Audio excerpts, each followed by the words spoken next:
በዚህ ወር ማለት ነው በጥ ብሎ I am prophet ነብይ ማይቀበል ቸርች መጋዘን ነቢያት የማይቀበል አገር ነብይ የማይቀበልበት ምድር ትነቃቅላለች። ነቢያት መንፈስ መቀበል የማይችል ቤተክርስቲያን ትንቢት መቀበል የማይችል ቤተክርስቲያን እግዚአብሔር ምስክሬ ነው። ያ ቤተክርስቲያን እንደ ሳኦል ቤት በየዓመቱ ትቀሰቅሳለች። ሰበር ዜና 2018 ማለት ነው። እየበጠበጥኩ ስለሚገባ አሁን ደርሷል። ወሮ ትንሽ ለበጠበጥ ቻባ ያራስ የተባ እየተቀጣጠልክ ትሄዳል።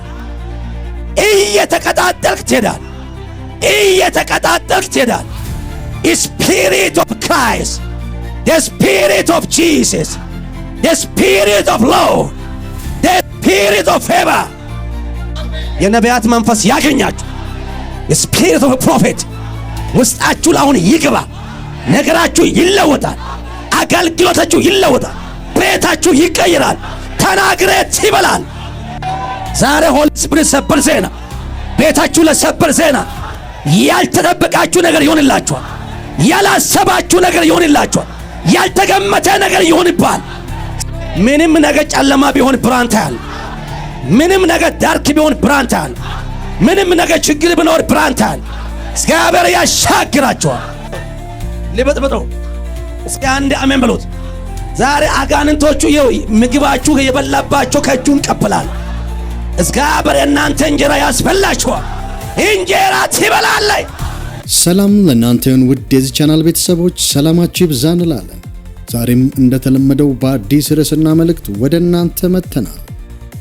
ይኸው ነብይ ጆይ ጭሮ ጠንከር ያለ መልእክት ያስተላለፈውን ሲሆን በ2018 ዓመተ ምህረት ለመበጥበጥ ተዘጋጅቻለሁ። ጌታ በጥብጥ ብሎኛል። ነብይንና የነቢያትን አገልግሎት የማትቀበል ቸርች ወይም ቤተክርስቲያን ሳትሆን ብሎ ጠንከር አድርጎ በሶሻል ሚዲያ ያጋራውን መልእክት እነሆ ይሄው ወደ እናንተ መጣን። ጌታ በዚህ ወር እንዲበጠብጥ የተናገረው ለምንድን ነው? ነቢያትንና የነቢያትን አገልግሎት የማትቀበለው ቸርች ወይም ቤተክርስቲያን ምንድን ናት? የዚህን ሁሉ ጥያቄ ምላሽ ከቪዲዮ ያገኙታል። እስከ መጨረሻው ይመልከቱ እያልን በዚህ አጋጣሚ ለቻናሉ አዲስ ከሆኑ ሰብስክራይብ በማድረግ ቤተሰብ ይሁኑ እያልን ወደ መልእክቱ እንሄዳለን። ጎን ያላችሁ ሰዎች ነካርገና ችግሩ አንተ ይጠበቅ አንተ ችግሩ ርሳ ብለው ሲነገሩት የብዙ ሰው ችግር ስማ። እንደዚህ ፈጣችሁ የምታዩበት ምክንያት አንተም ችግር የጠበቀ ነው፣ ችግሩም አንተ የጠበቀ ነው። ሁለቱ ሰዎች ምን ያደርጉ ነው? እርስ በርስ እየተጠባበቁ ነው። ይኸው ስሚ፣ ችግር እንዳለ ካወቅ የማይቀየር ከሆነ ካወቅ ዘመርበት። በዝማሬ እግዚአብሔር ነገሮች ይለወጣል። እስኪ ነካርገና ዘመርበት ብሎ እኔ የሚገርመኝ ማለት ነው የሚገርመኝ ይኸው ችግራችሁ ፈቀቅ እንደማይል ካወቃችሁ በቃ መጠበቅ አያስፈልግም። ይኸው ስሙ ሰዎች እስር ቤት ውስጥ ከገቡ በኋላ ማለት ነው የእስር ቤት ፍርድ ከሰጡ በኋላ ኦርዲ በቃ ታሳሪ ነው። እግዚአብሔር ወይ ፊታኝ ብሎ ከመጸለይ ውጭ አመረጨለ። ችግራችሁ ጨነቃችሁ፣ ለቅሳችሁ፣ አሰባችሁ እንደማትቀየር ካወቃችሁ ምንድነው ማስፈልግ አለብህ? እነ ጳውሎስና ሲላስ በእስር ቤት ቁጭ ብለው በገና መተራተር ነው። ከበገና በኋላ ኃይል ይመጣል። ያ ኃይል ነው የሚፈታ። እስኪ ነገር ግን ኃይል ይመጣል ብሎት ከዛ ኃይል በኋላ ነው የምትፈታ ብሎት። ምንም ሶሉሽን ከሌለ መጨነቅ አያስፈልግም። ነገር ግን አትጨነቅበት ብሎት የማይቀየር ከሆነ ካወቅ ችግር ማለት ነው በራስ መፍትሄ ማታመጣ ከሆነ ካወቅ እያሰብክ 5 ወር 7 ወር 1 ዓመት ከቆየ በቃ ማቶይ ነው የሚያዋጣ። ምክንያቱ ስንቶይ ነው እግዚአብሔር የሚጀምረው። አሁን ችግሩ ምንድነው? አንተም ችግር የጠበቀ ነው፣ ችግሩም አንተ የጠበቀ ነው። ሁለቱ ሰዎች እርስ በርስ እየተነቃቃችሁ እየተባበቃችሁ ነው። በቃ ርሳው አንተ አሰብክ 4 ወር አሰብክ 5 ወር በቃ ምንም አይቀየርማ። በቃ ዝም ብሎ እግዚአብሔር አምልክ። በአምልኮ ውስጥ ኃይል አለ። ሻባያራ ሴታ ባካይ ትንቢት ልናገራችሁ እግዚአብሔር ነገራችሁ ይቀየራል። እግዚአብሔር ታሪካችሁ ይቀየራል። እግዚአብሔር ሲስተማችሁ ይቀየራል። እግዚአብሔር ውስጣችሁ ይቀየራል። እግዚአብሔር ሐሳባችሁ ይቀየራል። የምታመልኩበት ዘመን ይመጣል። የምታመልኩበት ዘመን ይመጣል። ዝም ብሎ ትዘምረዋል፣ እግዚአብሔር ይከብተዋል። ስዳው እና የብዙ ሰው ችግሩ ይሄ ነው። ምንድነው? ማይፈቀቅ የማይልቅ ሆነ በቃ ዝም ብሎ ማለፍ ነው። በቃ ምንም አማራጭ የለም። ምክንያቱ አንተ ጨንቄ አስቤ ምንም የምትቀየርበት ነገር ከሌለ ለምን ታስባል? ጨንቄ የምታመጣበት ነገር ከሌለ አራቱ ነገር ቆየ በቃ አልቋል። ምን ማድረግ አለብህ? ሐሳብ ቀይሩ። ጳውሎስ እኮ በዛው ጳውሎስና ስላሴ እስር ቤት ሲገቡ መታሰራቸው አላመኑ። መቼ ተቀለ ያመኑ? እግራቸው ስል ሰንሰለት ገባ እና ነገሩ ምን ሆነ? ታንጂብል ሆነ። እስር ቤት መገባቱ አይደለም፣ እግራቸው በብረት ታሰረ እና ኤክስትራ ነው። ታስሮ እንደገና መታሰር ሻባያ ራሴታ ባካ ካናይ ፕሮፌሰር ዛሬ እንደዚህ ነገር ቢኖርም ትወጣል። ምልክት አለልኝ። ታስሮ እንደገና መታሰር ብትቀመጥ የሚያስፈታ እጅ ይመጣል፣ የሚያስወጣ እጅ ይመጣል። ይሄ የእግዚአብሔር እጅ ይባላል። ነገር ግን ርሳ ብሎት ርሱ እና ጳውሎስና ሲላስ በጣም ተስፋ የቆረጡበት ምክንያት ሁለት ነገር ነው። አንደኛ መታሰሩ ራሱ ምንም ሳይሰሩ መታሰሩ ሌላ ጥያቄ ነው። ከዛ ጥበቃዎች አሉ፣ ውጪ ደግሞ ጥበቃዎች ተደርድረዋል። ደግሞ እጅና እግራቸው በምን ታስሯል? በሳንስ ኤክስትራ ነው። ይሄ ከእስር ቤት ሌላ እስር። ከዛ በቃ ምንም አማራጭ ስለሌለ አሁን ቢታገሉ አይፈቱም። ስለዚህ በቃ ፍቃዱ የእግዚአብሔር ነው እና መዘመር ሲጀምሩ ላሉ ሰንሰለት የሚበጣጠስ እጅ ይመጣ። ሰው የኃይል እኮ ይችላል። he is power of God። የእግዚአብሔር ኃይል ነገራችሁ ይቀይራል። የእግዚአብሔር ኃይል ጥያቄያችሁ ይቀይራል። የእግዚአብሔር ኃይል ጸሎታችሁ ይቀይራል። የእግዚአብሔር ኃይል ኢኮኖሚያችሁ ይቀይራል። የእግዚአብሔር ኃይል አገልግሎታችሁ ይቀይራል። ነገር ግን ኃይል ሲመጣ ትለወጣለህ ብሎ አንተ ራሱ ሌላ ሰው ትሆናል። እንዳበደ ሰው ነው የምትሆነው ብሎት እግዚአብሔር አንተ ራሱ አፍ ይከፍተዋል። መናገር ትጀምራለህ፣ ማውራት ትጀምራለህ። ደካማ ጎን ትረሳለህ፣ የችግሩ ጎን ትረሳለህ። ሰው የችግሩ ጎን ሚረሳ ኃይል ሲመጣ ሻባያ ራሴ እስኪ ደካማ ጎን የምትረሳ ኃይል ሲመጣ ነው የምንነግሩት። ኃይል ሲመጣ ደካማ ጎን ትረሳለህ፣ የችግሩ ጎን ትረሳለህ፣ የማጣቱ ጎን ትረሳለህ፣ የበሽታ ጎን ትረሳለህ፣ የማጣቱ ጎን ትረሳለህ። ያ ማስረሳት የሚችል ምን ሲመጣ ነው? ኃይል ሲመጣ ብቻ ነው። ጳውሎስና ሲላስ መዘመር ጀመሩ፣ ምክንያት ታስሯል። ከዛ እጅና እግር በሰንሰለት ታስሯል እና ችግሩ መረሳት ጀመሩ። ልክ ችግር ረሳት ሲጀመሩ ችግራችሁ ከነሱ ወጣ እና የብዙ ሰው ችግር ምንድነው?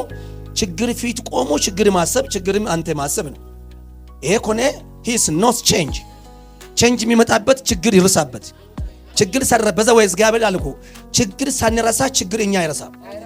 አንዳንድ ሰዎች እኮ የዘር ማንዘር ከርስ አንተ ስለምታስብ ነው አንተ ጋር የሚጠበቀው እንጂ የዘር ማንዘር ከርስ እኮ ጌታ ከመታ ቆይቷል። ካንተ ውስጥ ግን አልወጣም። ካንተ ውስጥ ካልወጣ ከቤት አልወጣም ማለት ነው። ከቤት ደግሞ ካልወጣ ከርሱ አንተ ጋር አለ ማለት ነው። ከርሱ አንተ ጋር አለ ማለት ወደ ልጆች ይተላለፋል ማለት ነው። አዩ አንድ ችግር እኛ ስንረሳ ነው እኛ የሚረሳ። አሜን ነው ወይ? አንዳንድ ወረኛ ሰዎች ስትረሱ ይረሳቸዋል። ወረኛ ሰው ባሰብክ ቁጥር አንተ ወረኛ ትሆናለህ። ምክንያቱስ እሱ እያሰብክ እርግጠኛ ነው ስፒሪቱ ሼር ያደርጋል።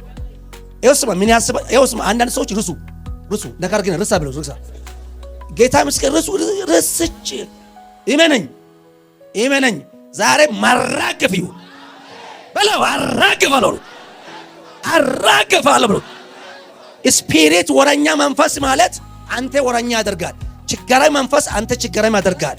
ምክንያቱ ይወስማ ፕሮስፔሪቲ የሚባለው የብልጽግና መንፈስ ምን ማለት ነው? የሚበለጸግ ስፒሪት ካሽ አይደለም ማይንድ ነው። ነገር ግን አእምሮ ነው እንጂ ብር አይደለም ነው ነገሩ። ሰው መጀመሪያ አእምሮ ነው ድህነቱ የሚጠላ። ስለዚህ ገንዘብ ስላለ አይደለም ሰው ድህነት የሚጠላ። አእምሮ ድህነት ጠላ ማለት ሰውየው ጋር ሲዋል ምንድነው የሚያካፍለው? ድህነት እንደሚጠላ ያካፍላል። ምን ታደርጋለህ? ጳውሎስና ሲላስ እኮ አዩ ብረት ነው አይ ማመልክ ነው።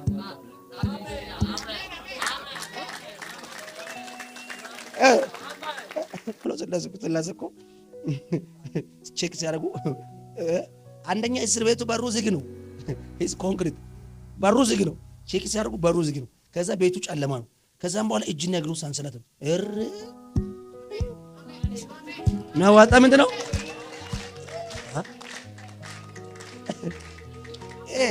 ጳውሎስና ሲላስ ዘምሮ መሰለ እንዴ? መፍትሄ አጥቶ ነው ዘምሩ። እውነት ጌታ እግዚአብሔር ምስክሬ ነው። የሚዘሉ ቢኖርማ ይዘላሉ። ምንም አይው አንድ እኮ እግራቸው የሚያሻገር ነገር ካለ ስላለው አንተ ራስህ የምትወጣ ነገር እያየ ተጸለለ እንዴ? አስፈልግም። ራሳቸው ማውጣት በማይችሉ ጋር ነው ደረሱ። በሩ ዝግ ነው። እስር ቤት ውስጥ ነው። ጥበቆቹ ውጭ ላይ ብዙ ናቸው። ደግሞ ያሉ ተቀለጭ ሹተሮች ናቸው። ጥበቆቹ ሹት የሚያደርጉ ከባድ ጥበቆች ናቸው። በዚህ ወታደሮች የሮማን ወታደር ማለት ከባድ ናቸው። የተመደቡም ደግሞ ኦነሮች ናቸው። የተመደቡ ልምድ ያላቸው ኤክስፒሪያንስ አላቸው። እነሱ ማስተኛት ያለ ማስተኛት የእግዚአብሔር ስራ። አንደኛው በሩ ዝግ ነው። ሁለተኛው ብረት አለበት እግራችሁ ስር። ደግሞ ጳውሎስ ወደዚህ ተደርጎ ሲላስም ወደዛ ዙሮ ነው ያሰሩ። መተኛት አይችሉም። ሲጀመር ታስሮ ታስሮ እንደተኛ እንደዚህ እጅ ነው። ሁለቱ ሰዎች አንዱ ወደዚያ ዞረ፣ አንዱ ወደዛ ዞረ። ማለት አሰሩ መተኛት አትችልም። ስለዚህ አማራጭ ምንድነው? በቃ አማራጭ እንደዚህ ማፍትህ ነገር ግን አይ ጥያቄ ከምታበዛ ዘመር ብሎ ጳውሎስና ሲላስ ስለተቸገሩ ነው ዘመሩ። እውነቱ ነው። ምንም ማድረግ አይችሉም። አይወጡም አይደል? በአቅማቸው አይቻልም። እንዳይሮጡ እጅ ነገር እንዳይወጡ እስር ቤት ውስጥ ነው። ውጭ ላይም ሹተሮች አሉ። ሹት አርጋሉ። እነዚህ የሚባል ጉዳይ ነው። ግን እግዚአብሔር አምኖ በቃ ከዚህ ነገር መዳን የሚችል እግዚአብሔር ካልሆነ ያለ ብሎ መዘመር ጀመር። ይሄ ማለት በሙሉ ኮንፊደንስ ማለት ነው። ከዛም በኋላ ምን መጣ? ኃይል መጣ። ይሄ ኃይል ወደ እናንተ ቤት ይምጣ። ይሄ ኃይል ወደ እናንተ ኢኮኖሚ ይምጣ። ይሄ ኃይል ወደ እናንተ ቢዝነስ ይምጣ። ይሄ ኃይል ወደ እናንተ ኑሮ ይምጣ። ወደ እናንተ ሚኒስትሪ ይምጣ። ወደ እናንተ ጸጋ ዓለም ይምጣ። ወደ እናንተ ቢዝነስ ዓለም ይምጣ። እና ምን መጣ? ኃይል መጣ። እስር ቤቱ ተናወጠ ይላል። ቤት ውስጥ ብርሃን በረረ። ከዛ ጳውሎስም አዩላል ሰንሰለት ከእጆቹ ላይ ተበጠሰ ይላል። ከዛ ተነስ ተባለ። ብድግ አለው። ሲነሱ በሩ ክፍት ነው። ጥበቆችም ተኝተዋል። ለምንድን ነው ጳውሎስና ሲላስ ሲወጡ አላንቀሳቀሳቸው? በተኛ ጥበቃ ላይ አዮ መጀመሪያ ስላልቻሉ ነው እንጂ ዘመሩ። አይ ጌታ ነው የፈታን። ቆይ ቀስቅሰን ነው አላለም አይልም። ሲብሎ ወጡ። ከወጡ በኋላ ሰዎቹ ነቁና ሲንጨናነቁ አለን እዚህ አለን ተረጋጓሉ። ሲወጡ እኮ ነው ትዝ ያሉ። በእጃችን ላይ ሰንሰለት ማን በጠሰ? ቤት ውስጥ ማን ማባታ በራ? ባሮ ማን ከፈተ? በቃ እግዚአብሔር ላይ ፈታው። ስለዚህ እግዚአብሔር ከፈታ ለምን ፈራለ አለ ብለን ነገረው። ሜቢ ከገባን አሁንም ሊፈታ ይችላል ብሎ ኮንፊደንሳቸው ውጭ ላይ ቁጭ ብሎ ኖራቸው። ችግር ውስጥ ኖራችሁ ችግር ውስጥ መዘመር ካልቻላችሁ እንዴት ነው የምትፈቱ? አትፈቱም። ችግር ውስጥ ሆነ መዘመር፣ መደሰት፣ መሳቅ ስላለባችሁ እስኪ አንዴ አሜን ብሎስ እስኪ ሁሉ ሰዎች ሁለተኛ ነገሥት ምዕራፍ 2 ቁጥር 19 አውጡ። አሁን እዚህ ላይ ታምር ሆናል ዛሬ። ጨበጥ አድርግና ዴይ ኦፍ ሚራክልስ ብሎስ እስኪ ሁለተኛ ነገሥት 2:19 እሺ በደምብ ስሙ። የከተማይቱ ሰዎች ኤልሳዕም እነሆ ጌታችን እንደሚታይ እዚህ ከተማ ኑሮ መልካም ነው፣ ውሃ ግን ክፉ ነው፣ ምድርቱ ደግሞ ፍሬያው ታስጨነግፋለች። ለነብይ ነው እየነግረዋል። ማያር አሁን ነብይ ሆነ። አሁን እዚህ መካከል አለ። አሁን ዛሬ ነገራችሁ ይለወጣል። አሜን ብሉ እስኪ። እና ለነብይ ችግራችሁ እያወሩ ነው እንዳለ ችጋርም ሁሉ ተሰብስበው ወደ ማን እያወራ ነው? ለነብይ በመጽሐፍ ቅዱስ ላይ ማለት ነው። የሕዝቡ ችግር እየፈታ መጣጣቃች ምን ወጣቃችኋል? የነቢያት መንፈስ ብቻ ነው። ይኸው ብሉይ ኪዳን ላይ ይሁት ብሉይ ኪዳን ሙሉት አዲስ ኪዳን ስትመጡ ኦል የሕዝቡ ችግር እየፈታ መጡት በነቢያት ስፒሪት ብቻ። የነቢያት ይኸውስ መንፈስ የነቢያት መንፈስ ማለት ነው። ክራይስት ላይ ያለው መንፈስ በአካል ሲንቀሳቀስ ማየት ማለት ነው። ከዛ ለነብዩ ነገሩ በደምብ ስሙ። ከዛስ እርሱ በቃ እሱም አዲስ ማሰሮ አምጡልኝ እኔ አሁን በኋላ ላይ ለእናንተ ከፈለኩ ጩሁ ካልኩት ጩኋላችሁ ያልኩን መስማት ግዴታ አለ። አም ፕሮፌት አሁን ጌታ በዚህ ወር ማለት ነው በጥበጥ ብሎኛል።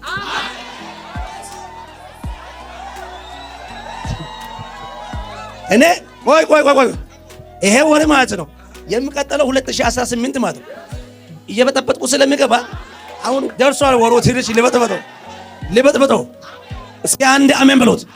ዛሬ አጋንንቶቹ ምግባችሁ የበላባቸው ከእጁ እንቀበላል። እግዚአብሔር እናንተ እንጀራ ያስበላችኋል። እንጀራ ትበላለይ ስዳ እና ስማ በደም ስሙ። እሺ አዲስ ማሰሮ ማምጡበት፣ ጨውም ጨምሩበት። ይሄ የነብይ ነው ያለው፣ ቀጥታ ያወራ ነብይ ነው። አዲስ ማሰሮ ማምጡበት፣ ጨውም ጨምሩበት። ይሄ የሞባይል ካርድ የሚሞላ ነብይ ሳይሆን ሪሊ ፕሮፌት ነው ያወራው። ጨውም ጨምሩበት። ያንንም አመጡለት። ውሃ ወደ አለበት ምንጭ ወጥቶም ጮጥ አለበትና በቃ እግዚአብሔር እንደዚህ ይላል፣ ይህ ውሃ ምን አድርግ ያለው ፈውሼዋለሁ። ከዚህም በኋላ ሞትና ጭንገፋ አይሆንበት ማለት። ይኸው ስሙ። ዛሬ ስለ ነብይ ወንጌል ወይ ያላችሁ ሰዎች ሁላችሁ መልእክት አለ። አሁን አንድ ሰው ጨጠቀል ነብይ ሲያስቡ በቃ በተወይ ኢትዮጵያ ውስጥ ማለት ነብይ የሆነ መቀባት ማለት ሐሰተኛ መሆን ነው። በቃ አገራችን ውስጥ ኢትዮጵያ ውስጥ ነብይ የሆነ መቀባት ማለት ሐሰተኛ መሆን፣ ሁሉ ነብይ ከተባለ ሐሰተኛ ነው። የነቢያት መንፈስ ማለት በመጽሐፍ ቅዱስ ላይ ሕዝቦቹ የተሻገሩበት፣ ሕዝቦቹ ያረፉበት፣ በእግዚአብሔር ቃል ውስጥ ሕዝቡ አረፈ በሚባልበት ወርድ በነቢያት መንፈስ ብቻ። የነቢያት መንፈስ አክሴፕትድ የሚያደርግ ከተማ እግዚአብሔር እንደሚያለመለማችሁ የነገ አይደለም ተስፋ የሚያዩ እያዩ ነው የሚኖሩ። የዛሬ 7 ወር የሚበሉ ምግብ ዛሬ ይሰማሉ። የዛሬ 7 ዓመት የሚገቡበት አገር ዛሬ ያዳምጣሉ። ነቢያት መቀበል በማይችልበት አገር የመጀመሪያ ምንድነው? ክራክ የተሰበረ ዓለም ነው የምትሆነው። ምክንያቱ በደም ስሙ። ነቢያት የማይቀበልበት ዓለም የተሰበረበት ዓለም ነው፣ የተፈረሰበት ዓለም ነው። ነቢያት ስፒሪት ማለት ገዢ ብቻ አይደለም፣ የሚያሻገርም መንፈስ ነው። የነቢያት መንፈስ ማለት እንጀራ ይሰጣል። የነቢያት መንፈስ ማለት ህይወት ይዘራል።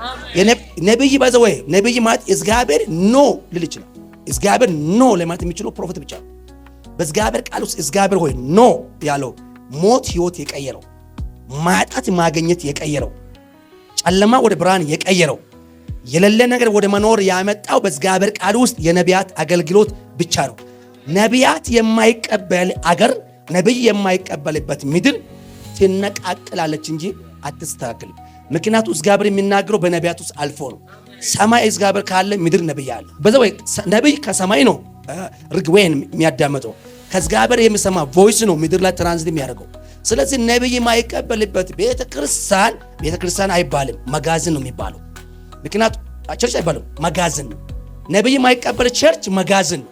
ይኸው ጆይን አሉ ዛሬ ደግሞ ብሎኛል ውስጥ። አሁን እኛ ስማ በጸሎት ነው እንደሚበላ ዛሬ እናንተ አንድ አዋጅ ላውጅ። የነቢያት መንፈስ ያገኛችሁ፣ ስፒሪት ኦፍ ፕሮፌት ውስጣችሁ አሁን ይግባ። ነገራችሁ ይለወጣል፣ አገልግሎታችሁ ይለወጣል፣ ቤታችሁ ይቀየራል። ተናግረት ይበላል። ስዳው የነቢያት መንፈስ ማለት ማደን የሚችልና ያደነበት ነገር ደግሞ ማግኘት የሚችል ነው። በዛው ስፒሪት ኦፍ ፕሮፌት እና ስፒሪት ኦፍ ላይን ዚሰም ነው። ምክንያቱ አንበሳ የሞተው ምንም ነገር አይበላም፣ አድኖ መብላት ነው የአንበሳ ኤክስፕራንሱ። የነቢያት መንፈስ ተናግሮ መብላት ነው እንጂ ለምኖ አይበላም። እናንተ ልናገርባችሁ፣ ምንም ነገር ጨለማ ቢሆን ብርሃን ታያል። ምንም ነገር ዳርክ ቢሆን ብርሃን ታያል። ምንም ነገር ችግር ቢኖር ብርሃን ታያል። እግዚአብሔር ያሻግራቸዋል። ስዳው ስፒሪት ኦፍ ፕሮፌት ነካርግና የነቢያት መንፈስ ነው። እስኪ ያው ነቢያት መንፈስ መቀበል የማይችል ቤተክርስቲያን፣ ትንቢት መቀበል የማይችል ቤተክርስቲያን እግዚአብሔር ምስክሬ ነው። ያ ቤተክርስቲያን እንደ ሳኦል ቤት በየዓመቱ ትቀሰቅሳለች። ይመደኝ ሳኦል ቤት በዘወይ ሳኦል ቤት ስፒሪት ኦፍ ሮንግ የሮንግ ወይ ደምቼ ነው ጋድ ስፒሪት አክሴፕት ማድረግ ተወይ። ያን ጊዜ ነው ጋድ ስፒሪት አክሴፕት ማድረግ በተወይ ጊዜ የሳኦል ቤት እየደከመ ሄደላል። አዮ ዛሬ 30 ሚሊዮን ህዝብ ሰበሰቡ እንዳትዩ ኖ ሆሊ ስፒሪት ኖ ኔሽን። ይመነኝ እየደከምክ ትሄዳለህ፣ አትቀጥልም። ይመነኛ አትቀጥልም። ዛሬ ስማ 3 ሰዎች ያገለግሉ ሰዎች ነገ ሚሊዮን ሆነዋል። ስፒሪት አላችሁ ሻባ ያራስ የተባ እየተቀጣጠልክ ትሄዳለህ፣ እየተቀጣጠልክ ትሄዳለህ፣ እየተቀጣጠልክ ትሄዳለህ። Spirit of Christ, the Spirit of Jesus, the Spirit of Lord, the ስፒሪት ኦፍ ፌቨር ስዳው የነቢያት ስፒሪት የሚባለው እግዚአብሔር ነቢያቶች ውስጥ ያስቀመጠው መንፈስ ማለት ነብይ የእግዚአብሔር አፍ ነው የሚባለው። ምክንያቱ አንድ ቤተክርስቲያን መሆን የሚችለው የእግዚአብሔር አፍ ሲኖር። የእግዚአብሔር አፍ ከሌለ ቸርች አይባልም። ምንድነው የሚባለው? መጋዘን ይባላል።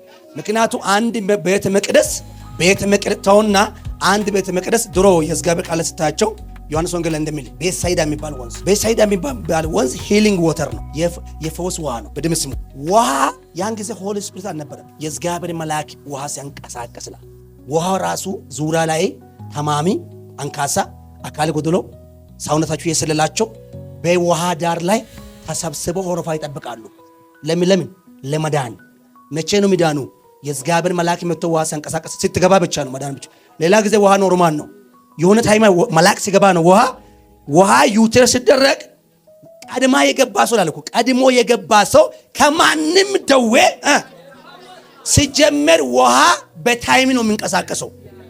ያለ ታይምም በታይምም የሚንቀሳቀስ ሆሊ ስፒሪት አላችሁ።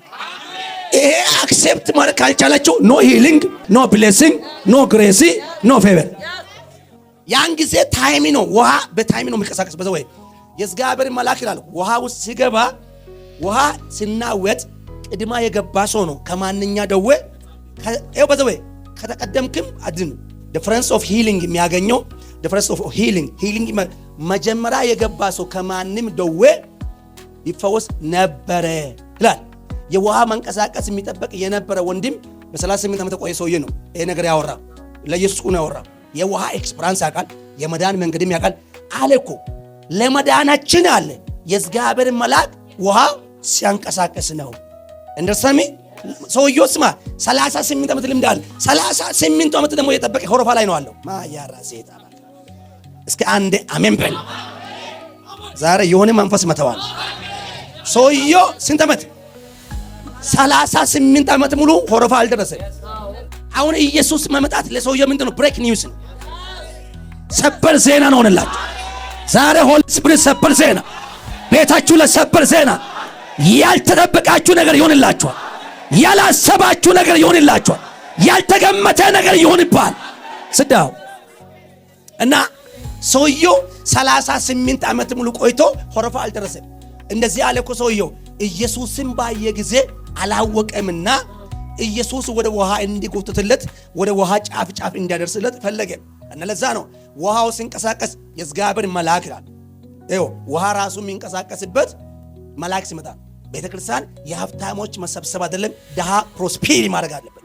ቤተክርስቲያን እግር ያለ ሰው ብቻ እግር የሌለ መጥቶ መዳን አለበት። ቤተክርስቲያን ጆሮ የሌለ ሰው መጥቶ መከፈት አለበት።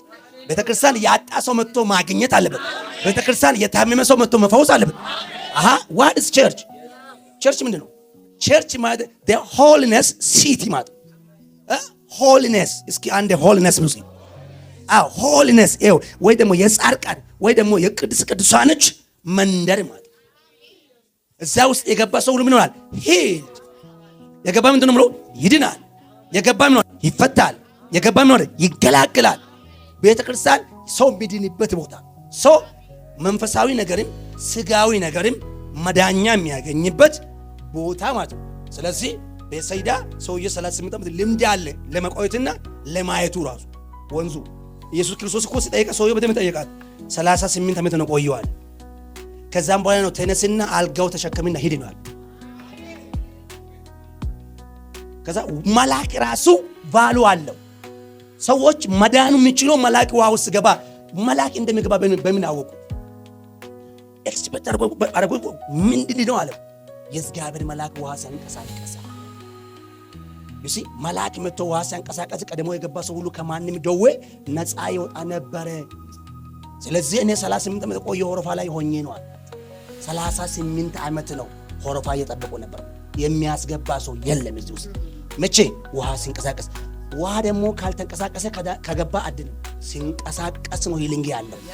this one ታይሙ መጠበቅ አለበት። ውሃ ዩቸር ሲደረግ ስትገባ ነው መዳን የምትችለው እንጂ ውሃ ሳይንቀሳቀስ ከገባ የለም መዳን። ሰውየው ራሱ ውሃው የእግዚአብሔር መልአክ አለ። በምን አወቀ? ይሄ እኮ ተማሚ ነው። ተማሚ እኮ ነው። ሆረፋ ጠባቂ ነው። የእግዚአብሔር መልአክ ውሃው ሲያናወጥ ሲያንቀሳቀስ የሚገባ ሰው ሁሉ ከማንኛው ደዌ ይፈወሳል። ስለዚህ እኔ ሰው የለኝም አለ። ከዛም በኋላ ኢየሱስ ምን አለው? ተነስና አልጋው ተሸከምና ሄደ። ያላ ሴታ ባካ ለዛ ነው ሰዎች እግዚአብሔር በነብይ ውስጥ አልፎ የሚናገርበት ነገር አንደርስታንድ ማድረግ አይችሉም። ምክንያቱም ነብይ ውስጥ አልፎ የሚናገር ነገር የእግዚአብሔር አፍ ነው። የእግዚአብሔር አፍ ነው ከነብይ የሚሰማ። ስለዚህ ነብይ አታስቀልልኝ፣ ትቀላለህ። ነብይ የሚያቀል ነገር ጌታ አትከበርም። በምንም ነገር ነብይ አቀልለህ አትከበርም። he is a spirit of God። የእግዚአብሔር መንፈስ ነው ይለው ያለው። የእግዚአብሔር መንፈስ ነው ዩትር ያደረገው። የእግዚአብሔር መንፈስ ነው ኢንካውንተር ያደረገው። ስለዚህ spirit of prophet ማለት the spirit of God ነው። ስለዚህ የእግዚአብሔር ይላል እኮ the prophet of God ምን ማለት ነው? የእግዚአብሔር ነብይ።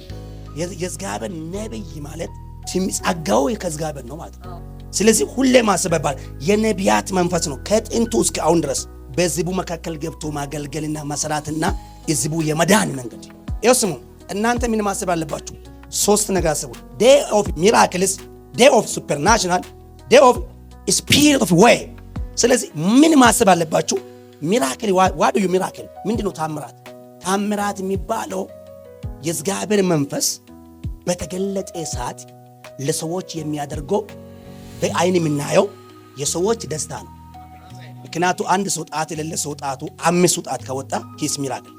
አንድ ሰው ጆሮ የሌለ ጆሮ መጥቶ ከተገጠመ ሂስ ሚራክል። አንድ ሰው ብር የሌለው ብር አካውንት ላይ ከገባ ሂስ ሚራክል። ሰው ጋር አለ አይነው አንተ ጋር ግን የለም፣ ለአንተ ግን ሚራክል ነው። ዛሬ ሰማይ ይከፈትላችሁ በላችሁ፣ ለሰማይ ይከፈት በኢየሱስ ስም ተፈጸመ። ለእግዚአብሔር ክብር። ውድ ተመልካቾቻችንና አድማጮቻችን ለዛሬ ይዘን የመጣነው መልእክት ይህን ይመስል ነበር። በሌላ አዲስ መልእክት እስክንገናኝ ድረስ ሰላም ለእናንተ ይሁን። መልካም ቆይታ።